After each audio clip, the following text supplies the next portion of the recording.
يا كريم، مبسوط انك معايا النهارده قوي. وانا كمان يا جوفاني مبسوط كله حقيقي. حلو. كله طب كويس، عرفنا نشكر بنفسك ربنا. كده سريعا للي ما يعرفكش يعني. للي ما يعرفنيش، انا اسمي كريم وبشتغل مدرس كيمستري لسن اعدادي. اوكي. طب عارف الترند بتاع شكله بسكوتايه بس هو هيعورك، وشكله هيعورك اه بس هو بس بسكوتايه؟ ايوه ايوه. احنا كلنا عايزين البسكوت ومش عايزين نتعور، يعني نعملها ازاي دي؟ صدقني، خليني اقول لك الكبيره انه كل الناس فيها بسكوت. يعني هو الترند دايما في الاخر يقول لك ايه؟ شكله هيعورك وهعورك، وهيعورك. وكأنه احنا بقى الشخص ده احنا فاهم. كل الناس اللي بتقع في حياتنا شكله هيعورك وهيعورك. وبيعور فعلا، اه يعني كل كله فين بقى بيعور. البسكوت ده؟ فعلا صعب قوي انه تصدق انه ان في ناس ممكن يبقى فيها بسكوت وناس لا. بس هي الحقيقة ان كل الناس فيها بسكوت. طب احنا اللي حظنا وحش. احنا اللي ما بنعرفش قوي نبص على البسكوت اللي جوه الناس، او اوقات بنكون احنا كمان مش عارفين ندي للناس بسكوت. خلينا اتكلم بمصطلحات اوضح انه اوكي. اوقات احنا بنخاف نخبط في الناس فنتوجع، واوقات احنا من خوفنا من الوجع بنوجع الناس برضه. وكأنه المشكلة ما بقتش في طرف واحد بيدي، مش انه الناس هي كلها اللي بتعور، بس لاني بخاف اتعور فما بعرفش اشوف بسكوت. فقصدك ان انا برضو ممكن اكون بالنسبة للناس مش بسكوت، او ناس بتدور على بسكوت وشايفاني ان انا بعور، بالظبط او اكون انا بسكوت وخايف اقرب من حد لعوره، او حد خايف انه يقرب مني لاكون انا الشخص اللي بيعور مش البسكوت. بالظبط. هي حته ملعبكه. يعني هتحس ان انت لما تخش في الحته دي تحسها ملخبطه. يعني طب ما انتوا يا جماعه، ما انتوا كويسين بس خايفين تقربوا من بعض. انتوا مش عايزين تتوجعوا، والناس اللي حواليكم مش عايزين يوجعوكوا بس انتوا مش عايزين تقربوا. بعد كده تلاقي ان انت لو قربت ممكن تتوجع، فتحس انه طب ما انا كان عندي حق اهو بقى. ما الناس كلها هي بتعور عادي زي ما انا كنت فاكر. والحقيقه انه ده الطبيعي في البني ادمين. يعني انا عمري ما هيبقى كلي بسكوت امم خالص، ولا عمري هبقى بعور. بس انا بني ادم. يعني أنا في الاول وفي الاخر بني ادم، وينفع يطلع مني الكويس وينفع يطلع مني الوحش. طب حلاوة البسكوت تستحق متعة التعوير؟ يعني الريسك بتاع ان انا اتعور، حلاوة البسكوت تستاهله؟ اه لانه خليني اسالك، انت يا جوفاني شايف نفسك بسكوتايه ولا بتعور؟ انا شايف نفسي بسكوتاية بعور. بتعور صح. طيب لو انا قلت لك لحد فين شايف ان البسكوت بتاعك ينفع يتاكل، تحب اتمنى تديه لحد؟ احب. صح. انت بالعكس، نفس انا هحس لو انا محدش اكل البسكوت بتاعي انا فين قيمتي؟ في حاجه غلط. طب ليه؟ هل انا خلاص ما فيهاش حاجه حلوه خالص؟ كلنا نحب ان احنا نحب ونتحب، ونحب انه اعرف ادي للناس حاجه ليها طعم، حاجه حلوه. فحلاوه البسكوت انا بشوفها في نفسي قبل ما بشوفها في غيري. فلو سالت اي حد تحب تتحب؟ طبعا احب اتحب. ده معناه انه انت عندك بسكوت قادر تحس انه لو اتاكل هتبقى حاجه حلوه. طب يبقى خلينا نقول اننا المشكلة اننا كلنا بندور على البسكوت، مع ان احنا ممكن نبقى احنا برضو بسكوت. بالظبط صح؟ بالظبط. طب هل لو انا بقيت بسكوت هعرف الاقي البسكوت؟ سؤالك بيفترض انه ينفع او ممكن لو دورت ما لاقيش بسكوت. امم واللي انا هقوله تاني انه مفيش حد ما فيهوش بسكوت، مفيش حد ما فيهوش حاجه حلوه. اوكي. وخليني اقول لك مفيش حد ما يستاهلش يتحب. بس احنا بنلاقي ناس بجد ما يستاهلوش. بلاش، هل انا مطالب ان احب كل الناس، ولا مطالب اني ما اذيش كل الناس او ما اكرهش كل الناس؟ لان فعلا احنا، وانت اكيد بتشوف ناس تحس لا ده ما ينفعش يتحب، يعني ده اخري اسلم عليه وامشي. فانا صح. مطالب احب كل الناس ولا ما اكرهش كل الناس؟ لو انا جيت سالت ايه، طب ايه الفرق ما بين انك بتحب وما بتكرهش؟ او يعني مش ايه بتحب؟ هاذيه مش هاذيه يعني. مش هتأذيه، بس خليك بعيد عني. الحقيقة انت كده بتفقد حاجة فيك انت. المحبة عبارة عن او لو هعرفها، يعني انك عايز الشخص اللي قدامك يبقى في افضل حتة هو يبقى فيها. فتفتكر بقى اني احسن لو حد واقف في حتة كويسة فحبه، ولا لو حد ممكن يبقى في حتة احسن بس هو في حتة وحشة حبه؟ امم لو بالتعريف اللي قلناه انه الشخص يبقى في افضل حته هو فيها، فهلاقي انه انا محتاج احب اكتر الشخص اللي شايف انه ما يتحبش. ما يتحبش، لاني في محبتي ليه هيبقى نفسي انه يبقى احسن. مم. وبص لها كده، لو الشخص اللي انت شايفه ده انت مدرك جواك انه ينفع يبقى احسن من كده وهو مش في حته كويسه، لو انت مفيش حاجه جواك اتحركت انك تحاول تخليه يبقى احسن، انت في حته في انسانيتك مش مظبوطه. انت في حد انت شايفه محتاج ومش رايح تساعده. طب انت نفسك مين؟ اوكي. انت انهي نوع شخصيتك ايه لو انت مش بتساعد حد محتاج؟ بس انا بخاف كتير ان طاقة الحب بتاعتي تخلص. يعني دايما كانوا بيقولوا لنا مثل ان المشاعر دي عاملة زي كوباية او ازازة هتقعد توزعها على كل الناس. دي كانوا بيقولوها لنا في المراهقة يعني، بس صح. اترسخت في دماغنا. تقعد توزعها على كل الناس، هيجي الشخص الصح هتلاقي كوبايتك خلصت. لو انا وزعت طاقتي، طاقة الحب او مشاعري على الناس كلها، هخاف ان في وقت الطاقة دي تخلص. صح. يعني كلامك منطقي وحقيقي، لانه فعلا انا كانسان محدود، انا ما عنديش كتير قوي اديه. فلو انا اديتك شويه واديت لحد تاني شويه ولحد تالت شويه، احنا بنفترض انه انا عمال افضي من كوبايتي، بس لحد فين انا شايف انه مهم زي ما انا بفضي اني الاقي حاجه كمان تملى كوبايتي. اوكي. بس تخيل انه انا مش بس بقولك، يعني انا ممكن افضي شويه في كوبايه جوفاني ويجي حد انسان عادي يفضي شويه في كوبايتي، بس الشويه اللي هيفضيهم دول في الاول وفي الاخر برضه لانه انسان محدودين. محدودين. فانا جاي اقول لك انه، او الفكره برضه اللي جوايا انه في حد ينفع يملى كوبايتنا وهو ما بيخلص، وهو عنده محبه ما بتخلص، وهو مصدر لا نهائي للمحبه، اللي هو مين؟ اكيد ربنا. ربنا. الله ده الوحيد اللي عنده مصدر محبة، هو شخصيا محبة، هو في ذاته محبة. فدي حاجة ما بتخلص. لو انت متحد بربنا، كم وكم المحبة اللي هتبقى بتتملي في كوبايتك طول الوقت. امم. انت بس مش هتوزع انت هتغرق الناس. يعني انت هيبقى عندك فيض من المحبة يكفي اللي يستاهل، اللي انت شايفه يستاهل وما يستاهلش، ويتحب وما يتحبش. هيبقى عندك محبة بحجمه هو. فمعنى اللي بتقوله شوية احاول الخصه، ان مشكلتنا مش في ان انا بحط ازاي، لكن مشكلتنا ان انا مش باخد ازاي. بالظبط. فكأن احنا جهاز، فالمشكلة مش في السندر او اللي بيبعت، لكن المشكلة في الريسيفر عندنا هو اللي واقف. فمش قادرين ناخد كتير، فمش قادرين نبعت كتير. ومش بس مش قادرين ناخد كتير، انت ممكن تبقى بتاخد محبة كويس، بس بتاخدها من فين؟ ايه مصدرك؟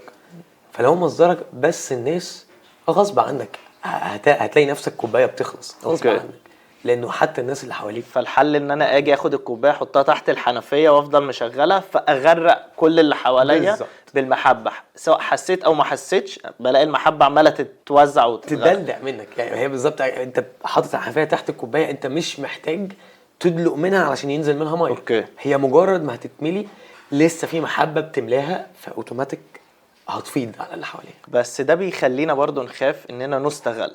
عارف انت لما تحب حد بزياده قوي فيستغل. صح. او يشوفونا مكن بياخدوا منه اللي هم عايزينه. بالظبط. يعني انت في الاول وفي الاخر شيء. بالظبط. بس كمان خليني اقول لك انه ممكن كمان يحصل بالعكس، ان ممكن انا شخصيا استغل الناس اللي حواليا في حاجات بيدوهاني، او اعتبرهم مجرد اشياء باخد منها اللي انا محتاجه. بس خليني اقول لك النقطه اللي توقفنا في الحته دي، هو لحد فين انا مدرك قيمه الناس، ولحد فين انا مدرك قيمه نفسي. يعني تعالى هقول لك فكره، ولو متفق عليها معايا نكمل عليها بقيه أوكي. الحلقه. انه الله خلقنا كلنا على صورته. متفق. حلو قوي. فلو انا بقول انه الله خلقني على صورته، يبقى انا قيمتي من قيمه مين؟ الله. تخيل لو انا بعامل جوفاني على انه شيء، وقيمه جوفاني المفروض من قيمه الله، يبقى جوفاني لو هو بالنسبه لي شيء، يبقى انا استغفر الله بشيء مين؟ الله. ولو انا بستغل جوفاني، يبقى انا من بستغل غير ما الله. أقصد بستغل الله في جوفاني، لانه في الاول وفي الاخر انا وجوفاني على صورة الله. فانا محتاج اشوف جوفاني مش حاجه، مش ATM. لا، جوفاني انسان مخلوق على صورة الله، وفي منه اوكي. وفي من حلاوته وفي من جماله، وينفع اشوف ده في جوفاني. لما اجي اشوف ده انا هقرب من جوفاني بنفس مهابة قرب قرب من إلى ربنا. الله. تمام، بس في نفس الوقت انا ده اقدر اتحكم فيه، صح. بس مش هقدر اتحكم في الناس ما يستغلونيش ازاي. فازاي اقدر احب واقدم محبة واقدم مساعدات من غير ما اكون خايف من الناس يستغلوني؟ لا، مش كل الناس هاجي اسمعهم بصوا البودكاست دوت انت انا ما ايه صورتي انا قيمة الله. صح. مش هقدر اعملها. فازاي اكون بحمي نفسي على الاقل؟ خليني اقول لك يا جوفاني انه في نوعين من المحبة. في محبة بتدي، وده اللي اغلبنا يعني عارفه وعارف عنه وفاهمه. اوكي. بس في كمان محبة بتمنع. أوكي. يعني تخيل مثلا لو انا اب وعندي ابن، وابني ده زي بقية الاطفال بيحب جدا الحلويات، وانا كل شوية ما يطلب مني حلويات اديله. طب بابا انا عايز، اتفضل. بابا انا عايز تاني، اتفضل يا حبيبي. لو انت بتتفرج علينا من بره وانت شخص كده هيلثي وفيت وتعرف الكلام في الحاجات دي، هل انت من وجهة نظرك انا كده بحبه فعلا؟ لا طبعا. لا طبعا. ليه؟ لان انا لو بحبه فعلا هحتاج اجي في همنعه وقت أقول له شوية. لا بعد اذنك كفايه كده حلويات، مش هينفع تاخد اكتر من كده. هو هيشوفها ايه؟ بيضرني او انت ما بيكرهني. بتحبنيش ليه؟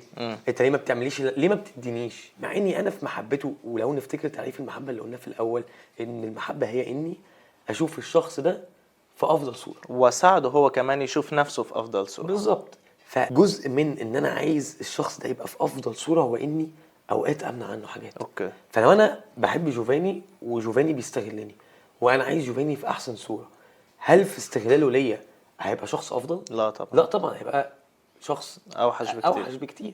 فمحتاج في محبتي ليه برضو اني امنعه عن اللي انا بعمله. فاعمل حدود قصدك؟ فاعمل حدود، ابقى واضح معاه، اواجهه انه انت بتاخد مني كذا كذا، انت بتعمل كذا كذا، وده استغلال.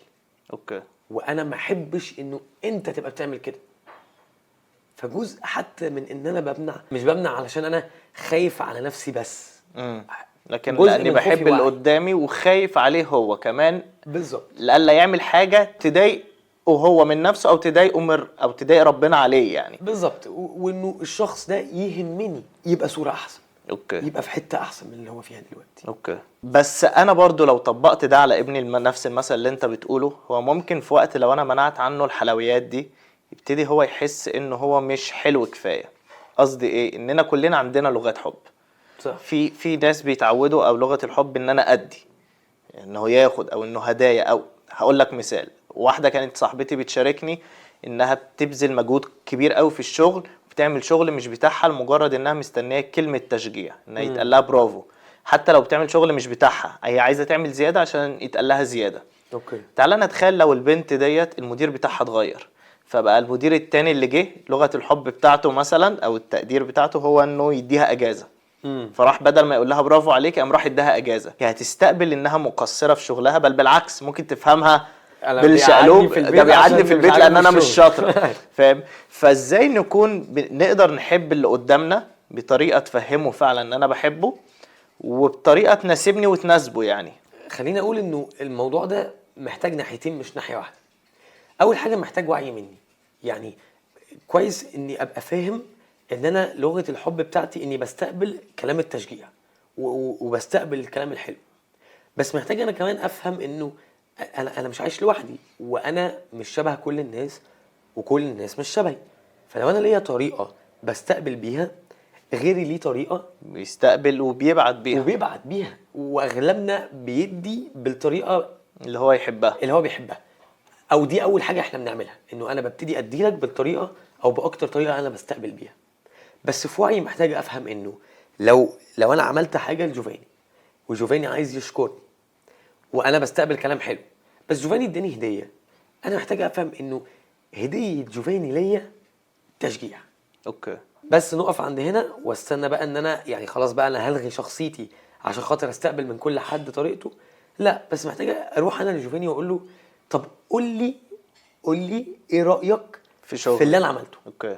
فابتدي اطلع من جوفاني اللغة الحب بتاعتي انا. بتاعتي انا. ولما يقول لي شغلي كان ده انت عملت كذا كان حلو قوي وبرافو عليك كنت شاطر قوي في الحته دي، فاقول شكرا كلامك فرق معايا جدا. اوكي، فابتدي اوصل له انه انا بحب الحتة دي، ابعت لي معايا. اللغة بتاعتي. بيفرق معايا الحته دي. اوكي. فخلاص لو جوفاني واعي باللي بيحصل هياخد باله انه واضح ان الكلام الحلو بيفرق مع كريم. اوكي. المره اللي جايه ممكن اجيب له هديه واقول له كلام حلو، او حتى ممكن خلاص ما اجيبلوش. ليه؟ لانه بيفرق معاه اكتر الكلام الحلو، ساعتها هيبقى موفق. بس ده مش هيخلينا ده مش هيخلينا اننا نحدد قيمتنا من كلام الناس، فتبقى قيمتي بتساوي كلام الناس، او لو انا ما بيتقاليش كلام حلو يبقى ده مش كفاية، او ان انا مقصر، او بمعنى تاني لحد فين كلام الناس اسيبه يأثر فيا او ابني عليه اللي انا بعمله صح او غلط. الحقيقه يعني تخوفك منطقي. يعني وارد انه شطارتي تبقى معتمده او متاخده بس من كلام الناس. وخلينا برضو اقولها بالعكس، انه لو كلام الناس كان سلبي ده هيقول عني انا ان انا فاشل، لانه الكلام نفسه اتغير. وخليني اقول لك انه انا قبل ما ادي ودني لكلام الناس انا محتاج ابقى ثابت في قيمه معينه. ولو الجمله اللي احنا اتفقنا عليها من الاول، لو احنا على صوره الله يبقى انا قيمتي من قيمه الله. لو انا ثابت في الحته دي، ولو انا قيمتي من قيمه يعني حد بحلاوه وجمال الله، يبقى لا كلام حلو هيزودني ولا كلام وحش هيأثر فيا. بالعكس انا واقف في حته بتحرك منها وبستقبل منها. هل ده معناه اني اخد بقى الكلام الوحش وارميه في الزباله؟ لا، ما اقدرش اعمل كده. ليه؟ لانه اوقات كلام الناس السلبي بيبقى بيشاور على حاجات فيها فعلا محتاجه تتغير. طب تعالى اقول لك على الحته التانية، هل كل الكلام الحلو اقبله؟ المفروض لا. يعني منطقيا رغم ان منطقيا بس لا. ليه؟ لانه كلام الناس الحلوه اوقات بيبقى لاهداف مش حقيقيه، مجاملات بقى، او لو انا بنت مثلا معجبه بيا فبتفلرت، او لو انا معجب ببنت فهفلرت واحاول ايه ده الله ضحكتك حلوه قوي يعني. كل على فكره قلتها للي قبلك بس يعني انا بقول لك انت دلوقتي الجمله دي، غير لما ابقى بقول لحد لا على فكره انت فعلا ضحكتك حلوه وانا ماليش مصلحه في حاجه. فلا الكلام الحلو كله يتاخد كتشجيع، ولا الكلام الوحش كله يترمي. بالظبط، لانه اوقات الكلام الوحش هيشاور على حاجات فيا محتاج اشتغل عليها واغيرها، واوقات الكلام الحلو اللي بيتقال لي هيبقى مش غرضه مدح فعلا للاخر. محتاج افلتر، وانا بفلتر بتحرك من نقطه ثابته هي اني مخلوق على صوره الله.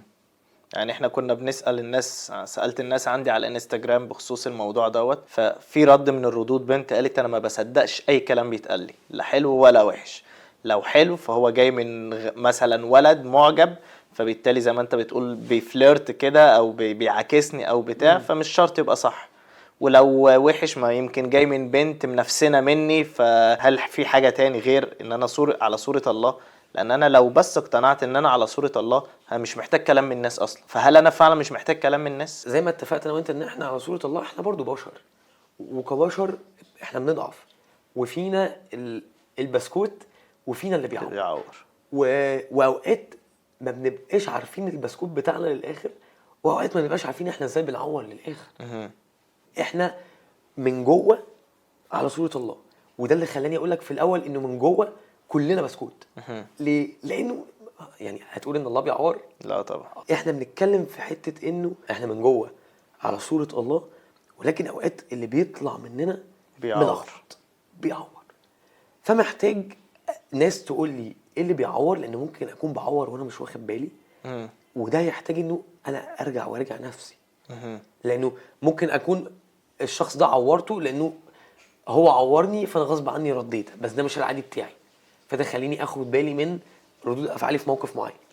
بس ممكن حد ابقى في العادي ماشي اعور في الناس، وحد يجي يلفت نظري واحس انه يا نهاري كل دي ناس انا عورتها وانا مش واخد بالي. وعلى الناحيه التانية انا ممكن ابقى شايف انه انا ما فياش حاجه كويسه، او مش قادر اشوف الحلو اللي فيا، فيجي حد يساعدني ملوش إن أنا مصلحه يخليني وده أشوف. قصص كتيرة اتبعتت لي على انستجرام، ناس جداً كتير بقى. عمالة تحكي حاجات كده. في اول سؤال اللي هو هل في حد سألك تشوف الحلو؟ كل كله الاجابات الناس اللي حوالينا بتساعدنا نكتشف الحلو اللي فينا، وبرضه بتساعدنا نكتشف الوحش اللي فينا.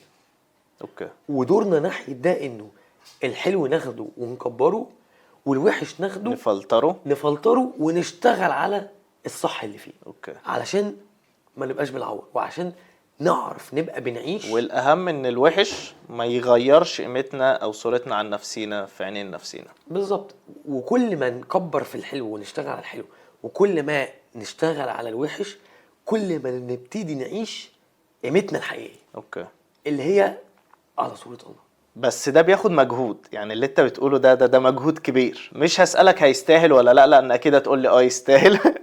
لكن في جملة كده بتقول الجمال يكتشف لا يرى، فدي برضو بتأيد نفس الكلام، ان ده مجهود. ان انا اكتشف الجمال اللي جوه الشخص ده محتاج مجهود كبير قوي، ومحتاج ان مش بس اشوفه من بره لكن اعرف خباياه وايه اللي جوه. فشايف الموضوع ده ازاي؟ فعلا الموضوع فيه مجهود؟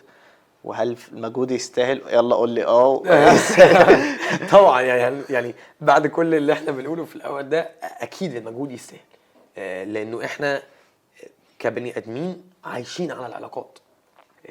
فان انا يبقى ليا علاقات واقدر اكتشف الحلو اللي في الناس، دي فعلا حاجه تستاهل. وخليني اقول لك انه انت قلت الجمال يكتشف لا يرى، بس خليني ازود عليها كمان انه لما اقول لك انه الجمال يكتشف، ده معناه ان انا بس هبذل مجهود انه اكتشف الجمال بتاع اللي جوفاني. جواك. لا، خليني اقول لك انه جزء برضو من مسؤوليه جوفاني انه يكشف لي عن جمالي انا قدامك. بالظبط. فالمجهود مش من طرف واحد، المجهود من طرفين. ودي حاجه في وجهه نظري مشجعه، انه انا مش حاسس انه اللود عليا انا لوحدي، ان انا محتاج الف ادور على الحلو اللي في الناس. لا، كمان انا محتاج ادرك انه جزء من المسؤوليه موجوده على الناس. هو حاجة مشجعة، بس حاجة مقلقة، لان انا هحتاج ان انا اتعرق قدامك وانت هتحتاج تتعرق قدامي. فلو طلعت انت بتعور مش بسكوتاية، فهي تريكي قوي. صح. وبتخوف. وانا مش هقدر، يعني انا مش هقدر ادي لك حل انه ده ما يتعورش. بس خليني اقول لك جمله قويه جدا بيقولها C.S. لويس، انه لو انت خايف على قلبك ما يتجرحش خالص، في حل واحد مضمون 100%، هو انك تاخده تحطه في صندوق وتدفنه في قلب الارض. بس دي الحاله اللي انت هتبقى فيها ميت. ودي الحاله الوحيده اللي ينفع يحصل فيها كده. فما دام انا عايش لازم اخبط واتخبط، ابقى بسكوتايه مره واعور مره، بالظبط. واكل بسكوت مره واتعور مره، وخلي وهكذا. بالك لو انت بتحاول انه ما تتكشفش عشان ما تتوجعش، ده غالبا معناه ان انت من جوه موجوع وبتنزف ومداري على الجرح. اوكي. فدي خطوره اكبر من ان في حاجه اعمق قوي بكتير من فكره مجهود ولا مش مجهود ولا. بالظبط. ده في وجع جوه، يعني في حته جوه محتاجه حد يعني انجاز تعبيري يعالجها. في تعوير او في جرح محتاج يتعالج. طب هقول جمله مش عارف هتتفق معايا ولا لا. قولها. ساعات خوفي من ان انا اتعور، ببقى بعور بس بعور نفسي. صح. لان الوحده لما بقرر ان انا ابقى وحيد فانا بعور نفسي، فخوفي ان انا اعور اللي حواليا او ان انا اتعور من اللي حواليا، فبضطر ان انا اعور نفسي. صح ولا؟ صح جدا. وهزود عليها انه مش بس بعور نفسي، لا، ده انا بعور نفسي وبعور اللي حواليا. يعني حاجه من الحاجات برضو اللي اتحكت لي في الستوري اللي احنا نزلناها على الانستجرام، انه اوقات كتير انا ما كنتش بعرف اشوف الحلو اللي في الناس، مش لان الناس ما فيهاش حاجه حلوه، بس لاني حطيت حواجز من حاجات وجعتني زمان، خلتني انا مش عارف اشوف الحلو اللي في الناس، او خايف اقرب من الناس الاقيهم حلوين فاقرب لهم فاتوجع مثلا، او اخاف بعد ما اتعلق بيهم يسيبوني. في الاول وفي الاخر انت بتدور على حاجه قيمتها اكبر بكتير من تاثيرها. لو انا قلت لك صاحب عمرك اتخانقتوا مع بعض كم مره؟ لا كتير. عورتوا بعض كم مره؟ كتير. بس خليني بقى اسالك السؤال الاكبر، كم مره من الخناقات دي كانت سبب في ان هو دلوقتي صاحب عمرك واقرب واحد ليك؟ كلها غالبا. كلها. بتوجع، بس لو انا بعرف احب بجد وجعي هيكبرني. اوكي. هتوجع، وما بقولش انه الوجع ده هيبقى حلو ولا انه هيبقى لذيذ ولا اي حاجه من ده، لا، الوجع وجع وصعب، بس لحد فين الوجع ده ينفع ينقلني لحته اكبر. اوكي. فتخيل معايا كده لو حد قرر انه ما يروحش الجيم خالص عشان خايف من ان عضلاته تتوجع من تمرينات الجيم، هيفضل ضعيف. هيفضل ضعيف.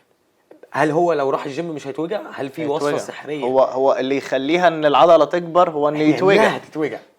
هل ده حلو؟ هل الاحساس حلو؟ لا لا لا. احساس متعب جدا. يعني هو اصلا اغلب اللي ما بينزلوش الجيم عشان خاطر لا، ما انا هصحى بكره مكسر. لو اللي بينزلوا الجيم بيتبسطوا لما يلاقوا العضله وجعاهم، لان ده معناها انها ابتدت اهي. ابتدت تكبر اهي. فنفس الكلام في العلاقات، هتتوجع. هتتوجع، بس قدامك حل من الاثنين. يا اما تقرر انه تدفن على قلبك وتحطه في قلب الارض وساعتها هيبقى زيك زي الميت، او تقرر انه تفتح نفسك للوجع بس تتعامل مع الوجع باتجاه مختلف. اوكي. ساعتها اتفرج على شكل علاقاتك مختلف. طب في جمله كده بتقول الحب اعمى، يعني لما نلاقي واحد حلو زي كده مصاحب واحده وحشه زيك كده فنقول له الحب اعمى. فشايف ايه الجمله دي؟ فعلا الحب اعمى؟ يعني ما بنقدرش، اللي بيحب حد ما بيشوفش العيوب اللي فيه؟ ولا بمناسبه المجهود واننا لازم نبذل مجهود واحنا بنحب يعني؟ خليني اقولك انه النوع ده من المحبة اللي هو بيتقال انه اعمى هو مش محبة. اوكي. ليه؟ فاكر التعريف الاولاني بتاع المحبة؟ اشوف الشخص في افضل صورة ليه، ان انا اشوفه في احسن حتة، معناه ان انا شايف ان هو دلوقتي محتاج يشتغل على شوية حاجات علشان يبقى في حتة احسن. مظبوط. فلو انا شايف انه الشخص ده ما فيهوش اي حاجة وحشة وانه احسن حد في الدنيا وانه اجمد حد في الدنيا، هل انا هقدر اساعده انه يكبر؟ لا، لان انا شايف اوريدي في الاحسن ديت، فما فيش احسن اوديها له. مفيش احسن من كده، وغالبا ده هيبقى حكم سطحي قوي. يعني لو انا جوفاني، انا وانت صحاب وانا متاكد ان انت بتحبني، بس انت جيت قلت لي انه كريم انت ما فيكش غلطه، انت احسن حد في الدنيا، انا هحس اللحظه انه هو غالبا يا جوفاني انت ما تعرفنيش كفايه، لان انت لو عرفتني هتكتشف ان انا في حاجات صعبه. انا وعلاقتنا مش هتبقى مؤثره انها تطلعني لقدام. بالظبط. وقبل علاقتنا انت تعرف عني ايه؟ لو انت أوكي. شايفني احسن حد انت تعرف عني ايه؟ فحاسس انه لو حد بيحبني ومش شايف الوحش اللي فيا، هيبقى عندي علامه استفهام على محبته، لانها غالبا مش محبه. لكن الحب اللي بجد هو انه تيجي تقول لي بص يا كريم، انا شايف انه انت فيك 1 و2 و3 و4 و5 و6 محتاجين نشتغل عليهم. اوكي. وانا مستعد ان احنا مع بعض نشتغل على مع الحاجات دي. بعض. وبدل ما كانوا 6 حاجات صعبين بقوا 4 حاجات صعبين. اوكي. ونمشي في رحله انت فيها بتساعدني ابقى احسن نسخه مني. طب افرض ان انا مبسوط بده وشايف انه انا كمان احسن حد في الدنيا، هو محتاج تراجع. تعالى نرجع للمبدأ برضو اللي اتفقنا عليه قبلها، انه احنا كلنا مخلوقين على صورة الله. صورة الله. كون ان انا شايف ان انا احسن حد في الدنيا معناه اني بقول ان انا زي الله. زي الله. هتقول لي بقى حاشا لله وانا انسان، ماشي موافقك، بس لانه خلقك على صورته انت ينفع تبقى جزء منه، شبهه، ينفع تقرب ليه. وانت هتلاقي نفسك بتشوفها لو انت مثلا قابلت حد كان حد حلو قوي وكويس قوي وجميل قوي، انت اول حاجه تقول ايه؟ الله، الحد ده حلو. الله. هتقول الحمد لله يا رب ان في ناس زي كده. انت الشخص الجميل ده فكرك حلاوته دي فكرتك بحد اللي على صورته اللي على الأصلية، صورته الصورة أصلاً. الأصلية. انت افتكرت حد قريب من الصورة دي، فده معناه انه ينفع على فكرة. فإذا الحب مش أعمى، الحب نقدر نقول إنه مفتح زيادة قوي، فبيبتدي يشوف اللي جوه الشخص لأنه مفتح قوي. فهو اللي بيحب حد شايف إيه اللي جواه قوي. غالبا مش الحب اللي أعمى، أنا اللي أعمى، لأن أنا مش قادر أشوف الحلو اللي جوه أو البسكوتاية زي ما قلنا في الأول، البسكوتاية اللي جوه الشخص. صح كده؟ صح مظبوط. وخليني كمان أقول لك إنه إحنا كبشر معقدين قوي. يعني اللي قال إنه الحب أعمى حكم على إن الحب بيبان من بره. أوكي. فمثلا ده شخص باين من بره إنه كويس، أو ده شخص باين من بره إنه توكسيك. توكسيك. أوكي. او مش كويس او اي بقى، بص سرسجي، كل عارف البوستات اللي هو كل اللي اسمهم عبد الرحمن دول ناس توكسيك، آه، وكل اللي اسمهم بالظبط. يوسف ناس. حكم على الناس من حاجه بره قوي، رغم انه احنا ورانا قصه. اوكي. وعلى فكره ينفع تبقى شايفني شخص كويس، بس لما تعرف قصتي تدي قيمه اكتر للمكان اللي انا واقف فيه. انت ازاي مشيت الطريق ده كله عشان تبقى كويس؟ بالظبط.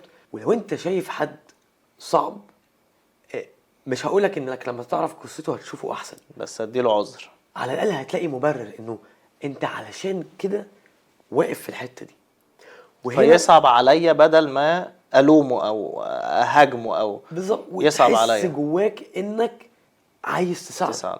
وعلى فكره انت لو ما حسيتش جواك انك عايز تساعده، هيبقى في حاجه في انسانيتك. يبقى غالبا انا مش على الصورة الأصلية اللي احنا بالظبط. بنتكلم عليها. بالظبط. انت يعني لما بتشوف حد مسكين او غلبان في الشارع عادي، انت ممكن ما تساعدوش، بس هيصعب عليك. اوكي. لو انت شفت حد تعبان، حد انت هيصعب عليك. المشاعر دي جوانا، فانك تشوف حد في حته مش كويسه، خليني اقول لك انه ده اكتر حد محتاج تقدم له محبه. اوكي. لان ده اكتر حد ينفع تساعده يبقى احسن في صوره احسن. وانت او احنا عامه بنحس انه ده اصعب نوع محبه ينفع نقدمه، رغم انه كل يوم انا وانت بنشبع من نوع المحبه ده. وفاكر الكوبايه اللي احنا اتكلمنا عليها في الاول؟ لو احنا مدركين علاقتنا بالله، هنفهم انه كل يوم دي نوع المحبه اللي بناخدها. اوكي. خليني اقول لك دي يمكن الطريقه اللي تخلينا نعرف ندي بيها نوع المحبه دي. ان انا وانت نقف في الحته اللي فيها نستوعب انه احنا ما نستاهلش محبه ربنا، وبالرغم من ده بنتحب كل يوم من ربنا. يعني شكرا قوي يا كريم، انا اتبسطت قوي، والكلام انا شخصيا فادني يعني، وأنا كمان مبسوط حقيقي. قوي قوي. وأنا شكرا كمان. يا كريم. شكرا ليك يا جماعه.